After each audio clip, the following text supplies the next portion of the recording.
जय श्री कृष्णा, राधे राधे। आप सभी भक्तों का हार्दिक स्वागत है आपके अपने यूट्यूब चैनल श्री कृष्ण दीवानी में। आज हम सुनेंगे मार्गशीर्ष मास महात्म्य के 7वें दिन की कथा। तो आइए सर्वप्रथम प्रभु का स्मरण करते हुए आप सभी जन मेरे साथ बोलिए। कृष्णं नारायणं वंदे, कृष्णं वंदे व्रजप्रियं, कृष्णं द्वैपायनं वंदे, कृष्णं वंदे प्रथासुतम्। ओम नमो भगवते वासुदेवाय। श्री राधा कृष्णाभ्याम नमो नमः। श्री लक्ष्मी नारायण भगवान की जय। श्री भगवान ब्रह्मा जी से कहते हैं कि हे ब्रह्मण, घंटा सर्ववादमय है, वह मुझे सर्वदा प्रिय है। मेरी पूजा के समय उसे बजाने से मनुष्य 100 कोटि यज्ञों का फल प्राप्त करता है। घंटानाद सदा ही करने के योग्य है। विशेष रूप से मेरी पूजा के समय घंटा अवश्य बजाना चाहिए। मृदंग और शंख की ध्वनि तथा पर्णव के उच्चारण के साथ किया हुआ मेरा पूजन मनुष्यों को सदैव ही मोक्ष प्रदान करने वाला है। मेरे पूजन के समय जो घंटानाद करता है उसके 100 जन्मों के पाप तत्काल ही नष्ट हो जाते हैं। जो मनुष्य गरुड़ की पीठ पर लक्ष्मी के साथ बैठे हुए मुझ शंख, चक्र, गदा और पद्मधारी विष्णु की पूजा करते हैं, वे मेरे धाम को प्राप्त होते हैं। मेरे समीप गीत, कीर्तन और नृत्य करके मनुष्य अपने पितरों का उद्धार करता है। जो गरुड़ चिन्ह से युक्त घंटा हाथ में लेकर धूप, आरती, स्नान, पूजा और विलेपन के समय मेरे आगे प्रतिदिन बजाता है, वह प्रत्येक उपचार में बजाने के बदले 100 चंद्रायण से प्राप्त होने वाले फल को पाता है। जो तुलसी काष्ठ का घिसा हुआ चंदन मुझे अर्पण करता है, उसके 100 जन्मों के समस्त पातकों को मैं भस्म कर देता हूँ। जो कलयुग के मार्गशीर्ष मास में मुझे तुलसी काष्ठ का चंदन देते हैं, वे निश्चय ही कृतार्थ हो जाते हैं। जो शंख में चंदन रखकर मार्गशीर्ष मास में मेरे अंगों में लगाता है, उस ऐसे भक्त से मैं विशेष प्रेम करता हूँ। जो अगहन मास में तुलसी दल और आंवले से भक्ति पूर्वक मेरी सेवा करता है, वह मनोवांछित फल को पाता है। बेला, चमेली, जूही, माधवी, कनेर, वैजयंती, विजया, चमेली के गुच्छे, कर्णिकार, कुरैया, चंपक, चातक, कुंद, करचूर, मलिका, अशोक, तिलक और अपूर्व युथिका इत्यादि फूल मेरी पूजा के लिए उत्तम होते हैं। केतकी का पत्ता और पुष्प, भृंगराज, तुलसी का पत्ता और फूल, ये सब मुझे शीघ्र ही प्रसन्न करने वाले हैं। लाल, नीले और सफेद कमल मार्गशीर्ष मास में मुझे अत्यंत ही प्रिय हैं। मेरी पूजा के लिए वे ही फूल उत्तम माने गए हैं जो सुंदर रंग वाले होने के साथ ही सरस और सुगंधित हों।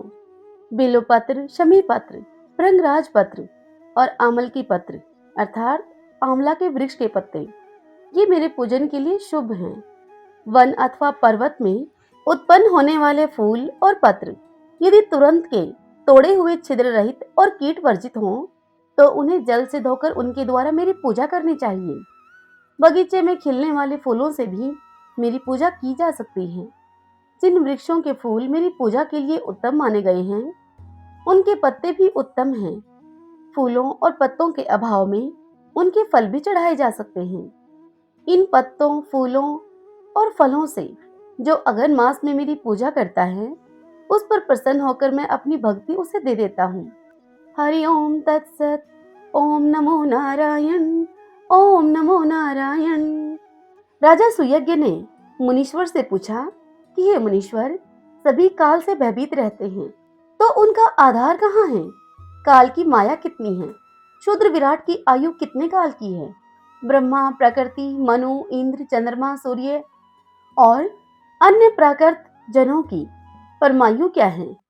वेद वेताओं में श्रेष्ठ हे महर्षि, उनकी वेदोक्त आयु का भली भांति विचार करके मेरे समक्ष आप वर्णन कीजिए। हे महाभाग, समस्त विश्वों के उदर भाग में कौन सा लोक है, यह बताइए और मेरे इस संदेह का निवारण कीजिए। यह सुनकर मुनि बोले राजा सुयज्ञ से कि राजन, संपूर्ण विश्वों के उदर भाग में गोलोक विद्यमान है, जो आकाश के समान ही विस्तृत हैं। वह श्री कृष्ण की इच्छा से प्रकट होकर सदा ही नित्य अंड के रूप में प्रकाशित होता है। हे भोपाल, आदि सर्ग में सृष्टि के लिए उन्मुख होकर अपनी कला स्वरूपा प्रकृति के साथ संयुक्त श्री कृष्ण जब क्रीड़ा प्रायण होकर लीला से ही थकान का अनुभव करते हैं, उस समय उनके मुखमंडल से निर्गत पसीने की बूंदों से जो जल राशि प्रकट होती है उसी के द्वारा गोलोक धाम जल से परिपूर्ण रहता है। प्रकृति के गर्भ से संयुक्त एवं अंडाकार में उत्पन्न जो विश्व के आधारभूत महाविष्णु हैं, उनका आधार वहां उपयुक्त विस्तृत गोलोक धाम ही है। अत्यंत विस्तृत जलाधार पर शयन करने वाले जो महाविराट हैं, वे श्री राधा वल्लभ श्री कृष्ण का 16वां अंश कहे गए हैं। उनके श्रीअंगों की कांति दुर्वादल के समान श्याम है। उनके मुख पर मंद मुस्कान खेलती रहती है। उनके 4 भुजाएं हैं, वे वनमाला को धारण करते हैं। श्रीमान महाविष्णु पीतांबर से सुशोभित हैं। सर्वोपरि आकाश में श्री विष्णु का नित्य बैकुंठ धाम है, जो कि आत्मा आकाश के समान ही नित्य एवं चंद्रमंडल के तुल्य विस्तृत है। ईश्वर की इच्छा से उसका आविर्भाव हुआ है। वह अलक्ष्य और आश्रय रहित है। आकाश के समान अत्यंत विस्तृत एवं अमूल्य दिव्य रत्नों के द्वारा निर्मित है। वहां वनमालाधारी श्रीमान चतुर्भुज नारायण देव, जो कि लक्ष्मी, सरस्वती, गंगा तथा तुलसी के पति हैं, सुनंद, नंद और कुमुद आदि पार्षदों से घिरे हुए निवास करते हैं। सर्वेश्वर, सर्व सिद्धेश्वर एवं भक्तों पर अनुग्रह करने के लिए ही दिव्य विग्रह है। इस विग्रह को धारण करने वाले भगवान श्री कृष्ण 2 रूपों में प्रकट हैं, द्विभुज और चतुर्भुज। चतुर्भुज रूप से वे बैकुंठ धाम में निवास करते हैं और द्विभुज रूप से वे गोलोक धाम में निवास करते हैं। बैकुंठ से 50 करोड़ योजन ऊपर गोलाकार गोलोक धाम विद्यमान है, जो कि समस्त लोकों में श्रेष्ठतम है। बहुमूल्य रत्नों के द्वारा निर्मित विशाल भवन उस धाम की शोभा को बढ़ाते हैं। रतेंद्र सार के बने हुए विचित्र खंभों और सीढ़ियों से वे भवन अलंकृत हैं। श्रेष्ठ मणिमय दर्पणों से जड़ित किवाड़ों तथा कलशों से उज्जवल एवं नाना प्रकार के चित्रों से विचित्र शोभा पाने वाले शिविर उस धाम की श्रीवृद्धि करते हैं। उसका विस्तार 1 करोड़ योजन है और लंबाई उससे 100 गुनी है। विरजा नदी से घिरा हुआ शतशृंग पर्वत उस धाम का परकोटा है। विरजा नदी की आधी लंबाई चौड़ाई तथा शतशृंग पर्वत की आधी ऊंचाई वाले वृंदावन से वह धाम सुशोभित है। वृंदावन की अपेक्षा आधी लंबाई चौड़ाई में निर्मित रासमंडल गोलोक धाम का अलंकार है। उपयुक्त नदी, पर्वत और वन आदि के मध्य भाग में मुख्य गोलोक धाम है। जैसे कि कमल में कर्णिका होती है, ठीक उसी प्रकार से उक्त नदी, शैल आदि के बीच में वह मनोहर धाम प्रतिष्ठित है। वहां रासमंडल में गौओं, गोपों और गोपियों से घिरे हुए गोपी वल्लभ श्री कृष्ण राशेश्वरी श्री राधा जी के साथ निरंतर निवास करते हैं। उनके 2 भुजाएं हैं। वे हाथों में मुरली लिए हुए बाल गोपाल का रूप धारण किए रहते हैं। अग्नि शुद्ध चिन्मय वस्त्र उनका परिधान है। वे रत्नमय आभूषणों से विभूषित हैं। उनके सारे अंग चंदन से चर्चित हैं। गले में रत्नों का हार शोभा देता है। वे रत्नमय सिंहासन पर विराजमान हैं। उनके ऊपर रत्नमय छत्र तना हुआ है तथा उनके प्रिय सखा ग्वालबाल श्वेत चमर लिए हुए सदा ही उनकी सेवा में तत्पर रहते हैं। वस्त्र आभूषणों से विभूषित सुंदर वेश वाली गोपियां माला और चंदन के द्वारा उनका श्रृंगार करती हैं। वे मंद मंद मुस्कुराते रहते हैं और वे गोपियां कटाक्षपूर्ण चितवन से उनकी ओर निहारती रहती हैं। इस प्रकार जैसा मैंने भगवान शंकर के मुख से सुना था और आगमों में जैसा वर्णन मिलता है, तद अनुसार लोक विस्तार की यथाशक्ति चर्चा की है। अब काल का मान तुम सुनो। 6 पल सोने का बना हुआ एक पात्र हो, जिसकी गहराई 4 अंगुल की हो। उसमें एक एक माँ से सोने के बने हुए 4-4 अंगुल लंबे 4 कीलों से छेद कर दिए जाए। फिर उस पात्र को जल के ऊपर रख दिया जाए। उन छिद्रों से पानी आकर जितनी देर में वह पात्र भर दे, उतने समय को एक दंड कहते हैं। 2 दंड का एक मुहूर्त होता है।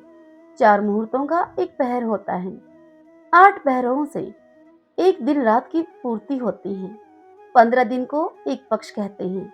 2 पक्षों का एक मास होता है और 12 मास का एक वर्ष होता है। मनुष्य के एक मास में जितना समय व्यतीत होता है, वह पितरों का एक दिन रात है। कृष्ण पक्ष में उनका दिन कहा गया है और शुक्ल पक्ष में रात्रि। मनुष्यों के एक वर्ष में देवताओं के एक दिन रात की पूर्ति होती है। उत्तरायण में उनका दिन होता है और दक्षिणायन में रात्रि होती है। ये नरेश्वर मनुष्य आदि की अवस्था युग और कर्म के अनुरूप होती है। अब प्रकृति, प्राकृत पदार्थ एवं ब्रह्मा आदि की आयु का परिमाण तुम सुनो। सतयुग, त्रेता, द्वापर और कलयुग, इन चारों को एक चतुर्युग कहते हैं। इनकी काल संख्या 12,000 दिव्य वर्ष है। सावधान होकर सुनो। सतयुग आदि का कालमान क्रमशः 4, 3, 2 और 1 दिव्य वर्ष है। उनकी संध्या और संध्यांश काल 2000 दिव्य वर्षों के बताए गए हैं। मनुष्यों के मान से चारों युगों का परिमाण 43,20,000 वर्ष है। इनमें गणना के विद्वानों ने सतयुग का मान मनुष्यों के वर्ष से 17,28,000 बताया है। इस तरह त्रेता का कालमान 12,96,000 मानव वर्ष है, द्वापर का 8,64,000 और कलयुग का 4,32,000 मानव वर्ष है। जैसे 7 वार, 16 तिथियां, दिन रात, 2 पक्ष, 12 मास और वर्ष चक्रवर्त घूमते रहते हैं, ठीक उसी प्रकार से चारों युगों का चक्र भी सदा ही चलता रहता है। हे राजेंद्र, जैसे युग परिवर्तित होते हैं, ठीक उसी प्रकार मनवंतर भी परिवर्तित होते हैं। 71 दिव्य युगों का एक मनवंतर होता है। इसी क्रम से 14 मनु भ्रमण करते रहते हैं। हे नरेश्वर, मैंने भगवान शंकर के मुख से धर्मात्मा मनुओं का जो आख्यान सुना है, वह तुम्हें बता रहा हूँ। तुम मुझसे सुनो। वो आदि मनु ब्रह्मा जी के पुत्र हैं, इसलिए उन्हें स्वयंभू मनु कहा गया है। उनकी पत्नी पतिव्रता शत्रुपा है। स्वयंभू मनु धर्मात्माओं में वरिष्ठ और मनुओं में गरिष्ठ हैं। वे तुम्हारे पर पितामह लगते हैं। उन्होंने भगवान शंकर का शिष्यत्व ग्रहण किया है। वे विष्णु व्रत का पालन करने वाले जीवन मुक्त एवं महाज्ञानी थे। उन्होंने भगवान शंकर की आज्ञा से भगवान विष्णु की प्रसन्नता के लिए प्रतिदिन 1 लाख बहुमूल्य रत्न, 10 करोड़ स्वर्ण मुद्रा, सोने के सींग से सुशोभित एवं सुपूजित 1 लाख दिव्य धेनु, धेनु गाय को कहा जाता है, अग्निशुद्ध दिव्य वस्त्र, 1 लाख श्रेष्ठ मणि, सब प्रकार की खेती से हरी भरी भूमि, लाखों उत्तमोत्तम गजराज सोने के आभूषणों से विभूषित, 3 लाख रतन, सहस्त्रों स्वर्ण जटित रथ रतन, 1 लाख शिबिका, अन्न से भरे हुए 3 करोड़ स्वर्ण पात्र, जल से भरे हुए 3 कोटि स्वर्ण कलश, कर्पूर आदि से सुवासित तांबूल और विश्वकर्मा के द्वारा रचित तथा श्रेष्ठ रत्नों के सार भाग से खचित एवं वहनी शुद्ध विचित्र वस्त्र के सहित माल्य समूहों से सुशोभित 3 करोड़ विचित्र स्वर्ण पर्यंक का ब्राह्मणों के लिए दान किया था।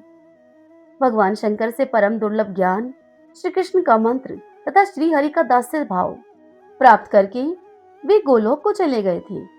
अपने उस पुत्र को मुक्त हुआ देखकर प्रजापति ब्रह्मा बड़े प्रसन्न हुए। उन्होंने संतुष्ट होकर भगवान शंकर की स्तुति की और आदि मनु के स्थान पर दूसरे मनु की सृष्टि की।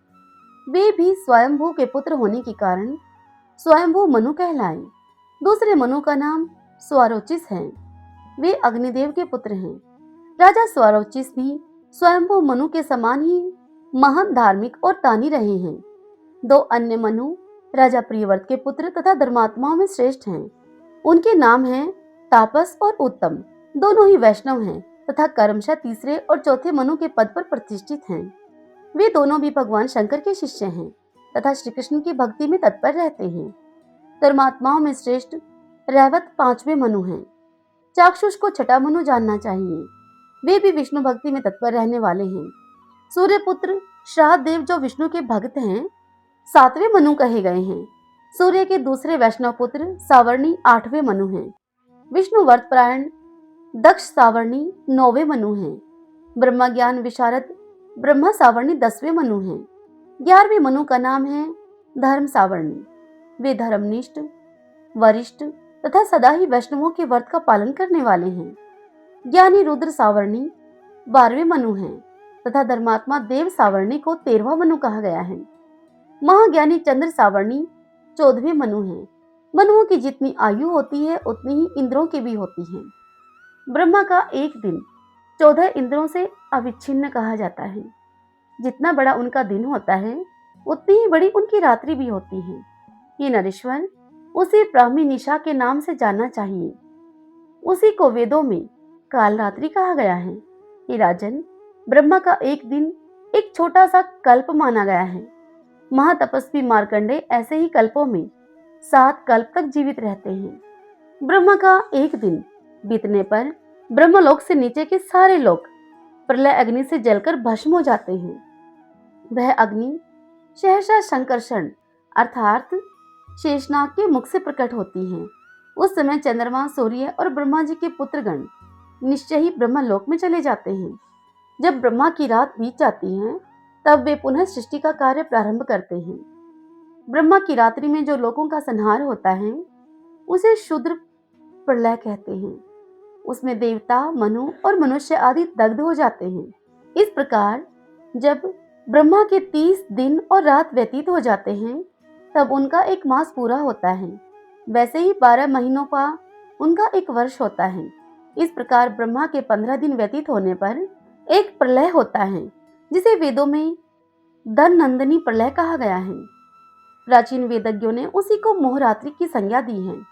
उसमें चंद्रमा, सूर्य आदि दिक्पाल, आदित्य, वसु, रुद्र, मनु, इंद्र, मानव, ऋषि, मुनि, गंधर्व तथा राक्षस आदि, मार्कंडे, लोमश और पेचक आदि चिरंजीवी, राजा इंद्रदुमन, अकूपार नामक कश्यप तथा नाड़ी जंग नामक बक, ये सब के सब नष्ट हो जाते हैं।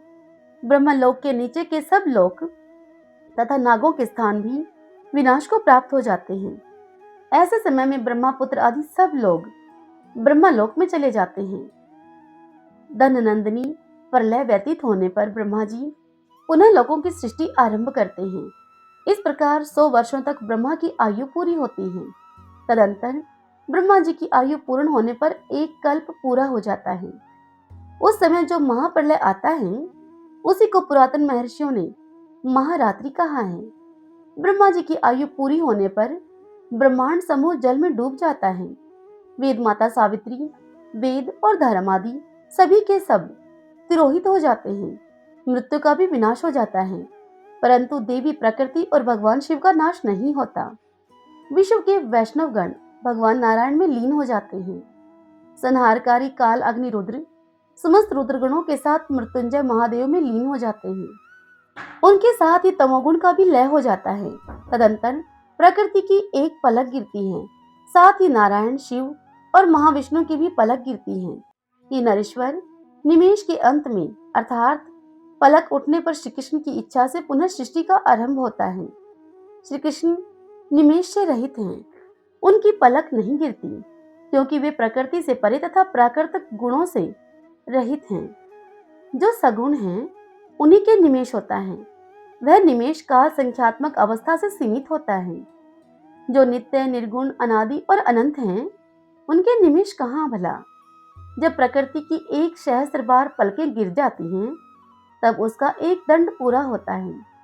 ऐसे 60 दंडों का उसका एक दिन कहा गया है। 30 दिनों का एक मास और 12 महीनों का एक वर्ष होता है।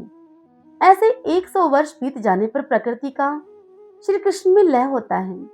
श्री कृष्ण में उसके लय होने पर जो प्रलय होता है उसे प्राकृत प्रलय कहा गया है। महाविष्णु की जननी वह एकमात्र मूल प्रकृति ईश्वरी सभी का संहार करके स्वयं श्री कृष्ण के वक्षस्थल में विलीन हो जाती है। संत पुरुष उसी को सनातनी विष्णु माया, सर्वशक्ति स्वरूपा दुर्गा, सत्यनारायणी, श्री कृष्ण की बुद्धि की अधिष्ठात्री देवी तथा निर्गुणात्मिका कहते हैं, जिसकी माया से बड़े बड़े देवता मोहित होते हैं। उस देवी को वैष्णवजन महालक्ष्मी तथा परा राधा कहते हैं। श्री कृष्ण के आधे अंग से प्रकट हुई महालक्ष्मी नारायण की प्रिया हैं। वही राधा रूप से श्री कृष्ण के प्राणों की अधिष्ठात्री देवी और उनकी प्राण राधिका हैं। शाश्वत प्रेममयी शक्ति है उनकी। निर्गुण परमात्मा की निर्गुण प्रीतमा है वो। श्रीमन नारायण नारायण हरि हरि, भजमन नारायण नारायण हरि हरि। इससे आगे की कथा कल हम अगले अध्याय में सुनेंगे। आइए अब हम श्रीमद् भागवतम महापुराण से आज की कथा का श्रवण करें। तदंतर अन्नपूर्णा माता की कथा का श्रवण करेंगे। ओम श्री परमात्मने नमः। श्री मैत्रेय जी ने विदुर जी से कहा कि हे विदुर जी, यहाँ तक मैंने आपको भगवान की काल रूप महिमा सुनाई। अब जिस प्रकार ब्रह्मा जी ने जगत की रचना की उसे आप सुनिए। सबसे पहले उन्होंने अज्ञान की 5 वृत्तियां तम, मोह, महामोह, तामिश्र और अंधता मिश्र यह रची। किंतु इस अत्यंत पापमयी सृष्टि को देखकर उन्हें प्रसन्नता नहीं हुई। तब उन्होंने अपने मन को भगवान के ध्यान से पवित्र करके उससे दूसरी सृष्टि रची। इस बार ब्रह्मा जी ने सनक, सनंदन, सनातन और सनत कुमार, ये 4 निर्वृत्ति प्राण उद्धरवेता मुनि उत्पन्न किए।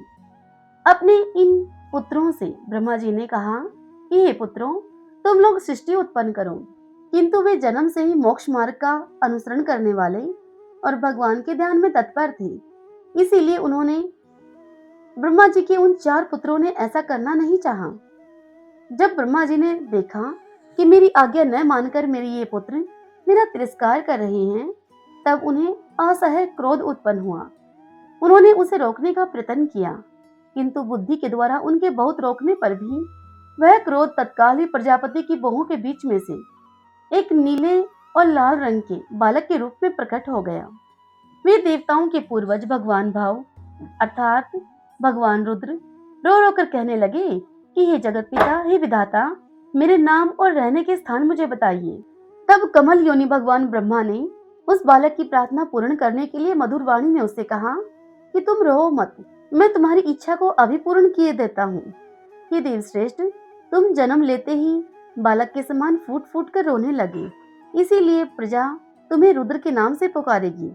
तुम्हारे रहने के लिए मैंने पहले से ही हृदय, इंद्रिय, प्राण, आकाश, वायु, अग्नि, जल, पृथ्वी, सूर्य, चंद्रमा और तप, ये स्थान रच दिए हैं। तुम्हारे नाम मन्यु, मनु, महीनश, महान, शिव, ऋतध्वज, उग्ररेता, भव, काल, वामदेव और धृतवर्त होंगे तथा घी, व्रति, उष्णा, उमा, नियुत, सर्पी, इला, अंबिका, इरावती, सुधा और दीक्षा, ये 11 रुद्राणियां तुम्हारी पत्नियां होंगी। तुम उपयुक्त नाम, स्थान और स्त्रियों को स्वीकार करो और इनके द्वारा बहुत सी प्रजा को उत्पन्न करो, क्योंकि तुम प्रजापति हो। लोक पिता ब्रह्मा जी से ऐसी आज्ञा पाकर भगवान नील लोहित अर्थात वह बालक बल, आकार और स्वभाव में अपने ही जैसी प्रजा उत्पन्न करने लगे। भगवान रुद्र के द्वारा उत्पन्न हुए उन रुद्रों को असंख्य यूथ बनाकर सारे संसार को भक्षण करते हुए देखकर ब्रह्मा जी को अब बड़ी शंका हुई। तब उन्होंने रुद्र से कहा, हे सुरश्रेष्ठ, तुम्हारी प्रजा तो अपनी भयंकर दृष्टि से मुझे और सारी दिशाओं को भस्म किए डालती है। अतः ऐसी सृष्टि और तुम न रचो, तुम्हारा कल्याण हो। अब तुम समस्त प्राणियों को सुख देने के लिए तप करो, फिर उस तप के प्रभाव से ही तुम पूर्ववत इस संसार की रचना करना। पुरुष तप के द्वारा ही इंद्रियातीत सर्व अंतर्यामी ज्योति स्वरूप श्री हरि को सुगमता से प्राप्त कर सकता है। श्री मैत्रेय जी विदुर जी से आगे कहते हैं कि जब ब्रह्मा जी ने ऐसी आज्ञा दी, तब रुद्र ने बहुत अच्छा कहकर, उस बालक ने बहुत अच्छा कहकर उसे शिरोधार्य किया और फिर उनकी अनुमति लेकर तथा उनकी परिक्रमा करके वे तपस्या करने के लिए वन को चले गए। इसके बाद जब भगवान की शक्ति से संपन्न ब्रह्मा जी ने सृष्टि के लिए संकल्प किया, तब उनके 10 पुत्र और उत्पन्न हुए। उनसे लोक की बहुत वृद्धि हुई। उनके नाम मरीचि, अत्रि, अंगिरा, पुलसत्य, पुलह, क्रतु, भृगु, वशिष्ठ, दक्ष और 10वें हैं नारद। 10वें नारद थे। उनमें नारद जी प्रजापति ब्रह्मा जी की गोद से दक्ष अंगूठे से, वशिष्ठ प्राण से, भृगु त्वचा से, क्रतु हाथ से, पुलह नाभि से, पुलसत्य ऋषि कानों से और अंगिरा ऋषि मुख से, अत्रि ऋषि नेत्रों से और मरीचि उनके मन से उत्पन्न हुए। फिर उनके दाएं स्तन से धर्म उत्पन्न हुआ, जिसकी पत्नी मूर्ति से स्वयं नारायण अवतीर्ण हुए और उनकी पीठ से अधर्म का जन्म हुआ और उससे संसार को भयभीत करने वाला मृत्यु उत्पन्न हुआ। इसी प्रकार ब्रह्मा जी के हृदय से काम, उनकी बाहों से क्रोध, नीचे के होठ से लोभ, उनके मुख से वाणी की अधिष्ठात्री देवी सरस्वती उत्पन्न हुई। लिंग से समुद्र उत्पन्न हुआ। गुदा से पाप का निवास स्थान यानी कि राक्षसों का अधिपति निरृति उत्पन्न हुआ। छाया से देवहूति के पति भगवान कर्दम जी उत्पन्न हुए। इस प्रकार यह सारा जगत जगतकर्ता ब्रह्मा जी के शरीर और मन से उत्पन्न हुआ। हे विदुर जी, भगवान ब्रह्मा की कन्या सरस्वती बड़ी ही सुकुमारी और मनोहर थी। हमने सुना है कि एक बार उसको देखकर ब्रह्मा जी काम मोहित हो गए थे। यद्यपि वह स्वयं वासनाहीन थी। उन्हें ऐसा अधर्ममय संकल्प करते हुए देखकर उनके पुत्र मरीचि आदि ऋषियों ने उन्हें विश्वास पूर्वक समझाया कि पिताजी, आप समर्थ हैं, फिर भी अपने मन में उत्पन्न हुए काम के वेग को न रोककर पुत्री गमन जैसा दुस्तर पाप करने का आप संकल्प कर रहे हैं। ऐसा तो आपसे पूर्ववर्ती किसी भी ब्रह्मा ने नहीं किया है और न ही कोई आगे करेगा। हे पिताश्री, हे जगत गुरु, आप जैसे तेजस्वी पुरुषों को भी ऐसा काम शोभा नहीं देता, क्योंकि आप लोगों के आचरणों का अनुसरण करने से ही तो संसार का कल्याण होता है। जिन श्री भगवान ने अपने स्वरूप में स्थित इस जगत को अपने ही तेज से प्रकट किया है, उन्हें नमस्कार है। इस समय वे ही धर्म की रक्षा कर सकते हैं। अपने पुत्र मरीचि आदि प्रजापतियों को अपने सामने इस प्रकार कहते हुए प्रजापतियों के पति ब्रह्मा जी आप बड़े ही लज्जित हुए और उन्होंने उस शरीर को उसी समय छोड़ दिया। तब उस घोर शरीर को दिशाओं ने ले लिया। वही कोहरा हुआ जिसे कि आज अंधकार भी कहते हैं। एक बार ब्रह्मा जी यही सोच रहे थे कि मैं पहले की ही तरह सुव्यवस्थित रूप से सभी लोगों की रचना किस प्रकार से करूं। इसी समय उनके 4 मुखों से 4 वेद प्रकट हुए। इनके सिवा उपवेद, न्यायशास्त्र, होता, उद्गाता, अर्धवर्यु और ब्रह्मा, इन 4 ऋत्विजों के कर्म, युगों का विस्तार, धर्म के 4 चरण और 4 आश्रम और उनकी वृत्तियां, ये सब भी ब्रह्मा जी के मुखों से ही उत्पन्न हुए हैं। यह सुनकर विदुर जी ने पूछा कि हे तपोधन, विश्व रचयिताओं के स्वामी श्री ब्रह्मा जी ने जब अपने मुखों से इन वेद आदि को रचा, तो उन्होंने अपने किस मुख से कौन वस्तु उत्पन्न की, यह आप कृपा पूर्वक मुझे बतलाइए। हरि ओम तत्सत। ओम श्री परमात्मने नमः। आइए अब अन्नपूर्णा माता की कथा का श्रवण करें। बोलिए अन्नपूर्णा माता की जय। काशी के निवासी धनंजय की पत्नी का नाम सुलक्षणा था। उसे अन्य सब सुख प्राप्त थे, केवल एकमात्र निर्धनता ही उसके दुख का कारण थी। यह दुख उसे हर समय सताता रहा करता था। एक दिन सुलक्षणा अपने पति से कहने लगी कि स्वामी, आप कुछ उद्यम करो तो काम बने, इस प्रकार कब तक काम चलेगा। सुलक्षणा की यह बात अब धनंजय के मन में बैठ गई और वह उसी दिन विश्वनाथ शंकर जी को प्रसन्न करने के लिए पूजा में बैठ गया और कहने लगा भगवान से कि हे देवादिदेव, हे विश्वेश्वर, मुझे पूजा पाठ करना कुछ नहीं आता, केवल तुम्हारे भरोसे में बैठा हूँ। इतनी विनती करके धनंजय 2-3 दिन तक भूखा प्यासा ही बैठा रहा। यह देखकर भगवान शंकर ने उसके कान में अन्नपूर्णा अन्नपूर्णा अन्नपूर्णा इस प्रकार से 3 बार कहा। यह कौन क्या कह गया, इसी सोच में धनंजय पड़ा था कि तभी मंदिर से आते हुए ब्राह्मणों को देखकर वह उनसे पूछ बैठा कि पंडित जी, अन्नपूर्णा कौन है। ब्राह्मणों ने यह सुनकर कहा कि तू अन्न को छोड़कर बैठा है, तो तुझे तो अन्न की बात ही सोचती है। जा तू घर जाकर अन्न ग्रहण कर ले। अब धनंजय अपने घर को गया। स्त्री से उसने सारी बात जाकर कही। तब उसकी पत्नी बोली कि नाथ, आप चिंता मत करो, स्वयं शंकर जी ने यह मंत्र आपको दिया है, तो स्वयं ही इसका खुलासा भी करेंगे। आप फिर से जाकर उनकी आराधना करो। अब धनंजय फिर से जैसा का तैसा पूजा में बैठ गया। रात्रि में शंकर जी ने धनंजय को यह आज्ञा दी कि तू पूर्व दिशा में चला जा। अब धनंजय पूर्व दिशा में जाता हुआ फल खाता जाता और रास्ते में अन्नपूर्णा माँ का नाम जपता जाता, झरनों का पानी पीता जाता। इस प्रकार कितने ही दिनों तक वह चलता गया। वहां रास्ते में उसको चांदी की सी चमकती हुई वन की शोभा देखने में आई। सुंदर सरोवर देखने में आया। उस सरोवर के किनारे पर कितनी ही अप्सराएं झुंड बनाए हुए बैठी थी। एक कथा कहती थी और बाकी सब माँ अन्नपूर्णा इस प्रकार से बार बार कहती थी। अघन मास की उजियाली रात्रि थी और आज से ही व्रत का आरंभ था। जिस शब्द की खोज करने के लिए धनंजय निकला था, वह शब्द उसे वहां सुनने को मिला। धनंजय ने वह शब्द सुनकर उन अप्सराओं के पास जाकर उनसे पूछा कि हे देवियों, आप यह क्या करती हो। उन सब ने कहा कि हम तो माँ अन्नपूर्णा का व्रत करती हैं। इस पर धनंजय ने फिर से उनसे पूछा कि इस व्रत को करने से क्या होता है, यह किसी ने किया भी है क्या, इसे कब किया जाए, कैसा व्रत है और क्या इसकी विधि है, यह मुझसे भी कहो। तब वे अप्सराएं धनंजय से बोली कि इस व्रत को सभी कोई कर सकते हैं। 17 दिन के लिए 17 गांठ का सूत्र लेना चाहिए। 17 दिन यदि न बने तो एक दिन उपवास करें, और यह भी अगर न बने तो केवल कथा को सुनकर प्रसाद ही ले लें। निराहार रहकर कथा को कहें।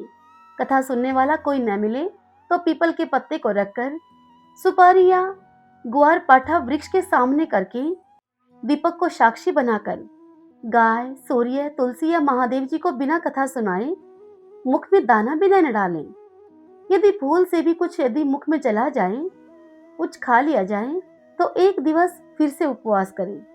व्रत के दिन क्रोध न करें, झूठ न बोले। यह सुनकर धनंजय बोला कि इस व्रत को करने से क्या होगा। तब वे कहने लगी कि इसको करने से अंधों को नेत्र मिले, भूखों को अन्न मिले, निर्धन के घर में धन आए, बांझ स्त्री को संतान मिले, मूर्ख को विद्या आए। जो जिस कामना से भी इस व्रत को करे, माँ अन्नपूर्णा उसकी समस्त मनोकामनाएं पूर्ण करती हैं। यह सुनकर धनंजय बोला कि बहनों, मेरे पास धन नहीं है, विद्या नहीं है, मैं तो दुखिया ब्राह्मण हूँ, मुझे क्या तुम इस व्रत का सूत्र दोगी?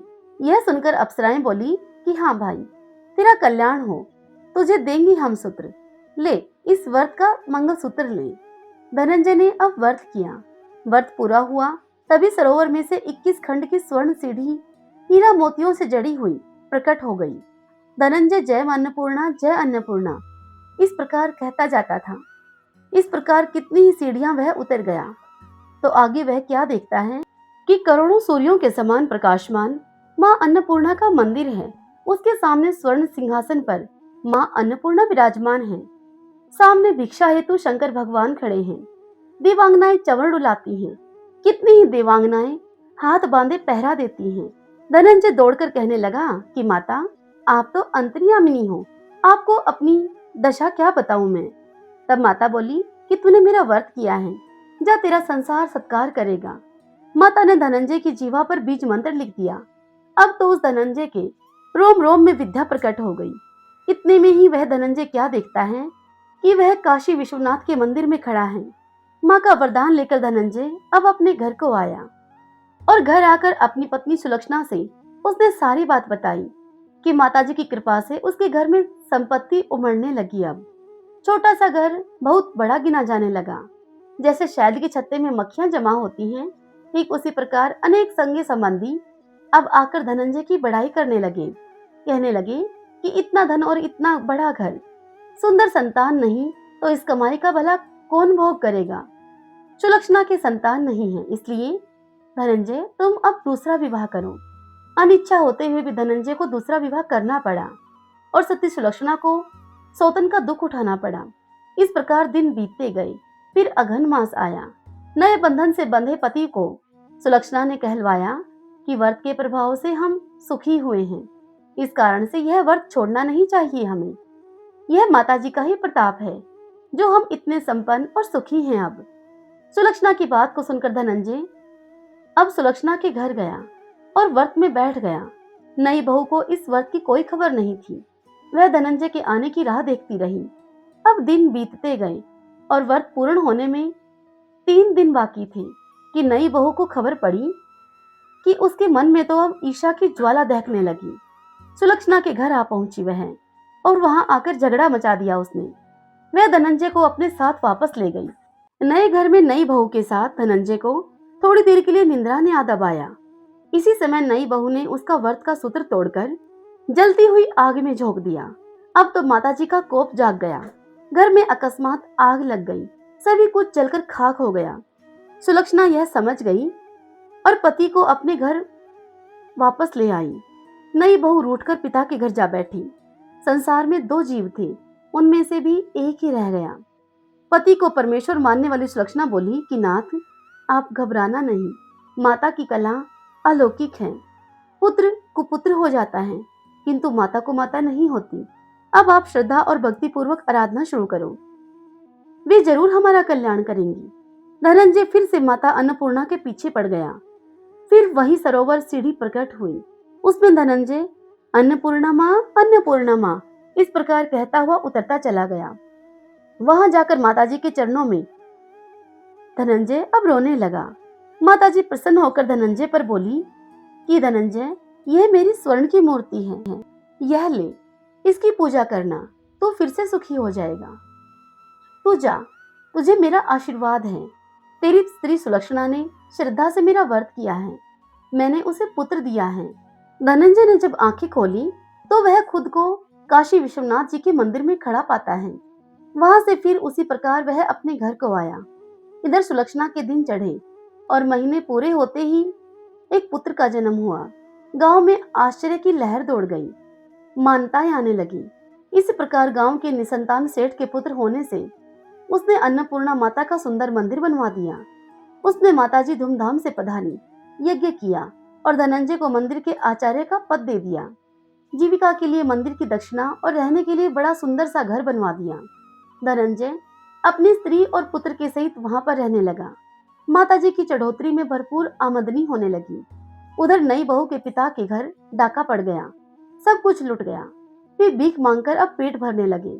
सुलक्षणा ने यह सुना तो उन्हें बुलावा भेजा और उन दोनों पिता और पुत्री को एक अलग घर में रख लिया और उनके अन्न वस्त्र का प्रबंध कर दिया। धनंजय, सुलक्षणा और उसका पुत्र माताजी की कृपा से अब आनंद करने लगे। हे अन्नपूर्णा माँ, जैसे आपने सुलक्षणा और धनंजय के घर में अन्न धन के भंडार भरे, वैसे ही इस कहानी को जो भी कहे, सुने, सुनाए, हुंकारा दे, उन सबके घर में भी अन्न धन के भंडार भरना, उनकी भी समस्त मनोकामनाएं पूर्ण करना। जाकी जैसी भावना ताको वैसा सिद्ध, हंसा मोती चुगत है मुर्दा चौखट गिद्ध। सत्य भावना देव में शकल सिद्धि का मूल, बिना भाव भटक्यो फिरे केवल समय फिजूल। बोलिए अन्नपूर्णा माता की जय। आइए अब हम श्री कृष्ण चालीसा सुने और अंत में प्रभु संकीर्तन करते हुए 5 बार प्रभु का नाम लें। बंशी शोभित कर मधुर नील जलद तन श्याम, अरुण अधर जनु बिंब फल नैन कमल अभिराम।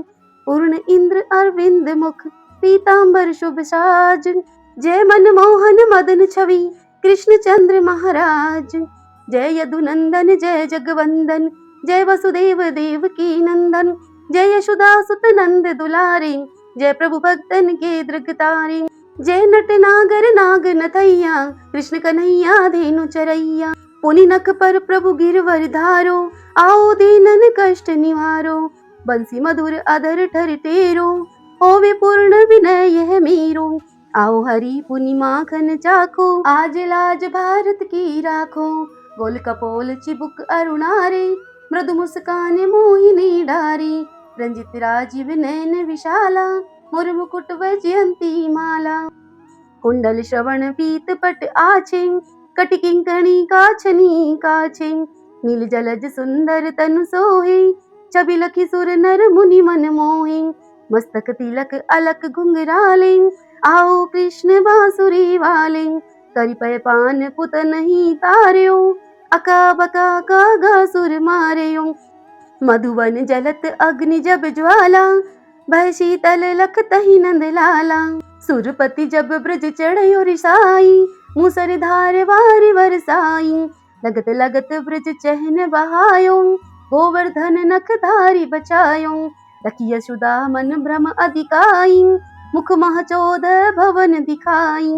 दुष्ट कंस अति उदम मचायो, कोटि कमल जब फूल मंगायो। नाथी काल ही तब तुम लीने, चरण चिन्ह दे निर्भय कीन्हे। करि गोपीन संग रास विलासा, सबकी पूर्ण करि अभिलाषा। केतिक महा असुर संहार्यो, कंस ही केश पकड़ि तय मार्यो। माता पिता की बंदी छुड़ाई, उग्रसेन कह राज दिलाई। मही से मृतक छौ सुत लायो, मातु देव की शोक मिटायो।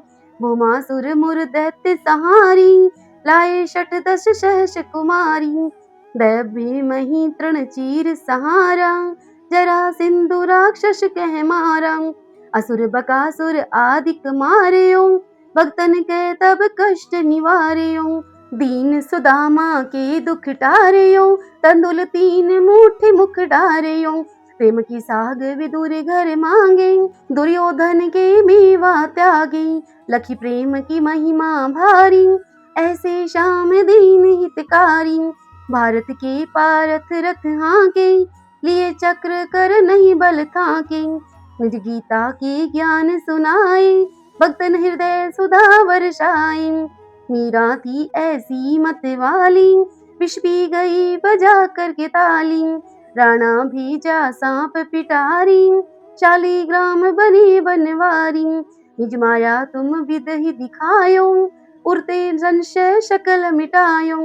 तब शत निंदा करी तत्काला, जीवन मुक्त भयो शिशुपाला। जब ही द्रौपदी तेरे लगाई, दीनानाथ लाज अब जाई। तुरत ही वसन बनी नंद लाला, बड़े चीर भय अरि मुँह काला। अस अनाथ के नाथ कन्हैया, डूबत भवर बचावई नैया। सुंदर दास आस उरधारी, दया दृष्टि कीजे बनवारी। नाथ सकल मम कुमति निवारो, क्षमु बेगी अपराध हमारो। खोलो पट अब दर्शन दीजई, बोलो कृष्ण कन्हैया की जय। यह चालीसा कृष्ण का पाठ करे उरधारी, अष्ट सिद्धि नवनिधि फल लहे पदार्थ चारी। बोलिए श्री कृष्ण भगवान की जय। आइए अब प्रभु नाम संकीर्तन करते हुए 5 बार बोलेंगे। श्री कृष्ण गोविंद हरे मुरारी, हे नाथ नारायण वासुदेव। श्री कृष्ण गोविंद हरे मुरारी, हे नाथ नारायण वासुदेव। श्री कृष्ण गोविंद हरे मुरारी, हे नाथ नारायण वासुदेव। श्री कृष्ण गोविंद हरे मुरारी, हे नाथ नारायण वासुदेव। श्री कृष्ण गोविंद हरे मुरारी, हे नाथ नारायण वासुदेव। बोलिए श्री राधा कृष्णाभ्याम नमो नमः। श्री लक्ष्मी नारायण भगवान की जय।